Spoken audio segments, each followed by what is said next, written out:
फरमाया गया कुरान से जिसने दुनिया में मोहब्बत की थी, तिलावत करता था, कुरान उसके साथ कयामत तक रहता है और हर आने वाली बला को टालता रहता है। जिस दिन महशर के मैदान में रब ताला उसको उठाता है और हिसाब और किताब हो रहा होता है। अब फिर हदीस पाक सुनो, कुरान पाक एक इंसानी शक्ल में आता है, एक खूबसूरत मर्द की शक्ल में, और आकर के रब ताला से कहता है, ऐ मौला क्या मैं तेरा सच्चा कलाम नहीं हूं?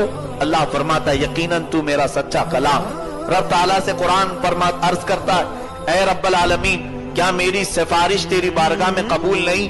रब फरमाता है, ऐ कलाम, ऐ कुरान तेरी सिफारिश मेरी बारगाह में कबूल है। तब रब ताला से वो अर्ज करता है, मौला ये बंदा दुनिया में हमेशा मुझे साथ रखता था, इस बंदे को से मैं मोहब्बत करता हूं, क्या तू मेरी सिफारिश को पसंद नहीं करता? रब ताला फरमाता है, ऐ कुरान ले उसे साथ में और जन्नत में दाखिल हो जा।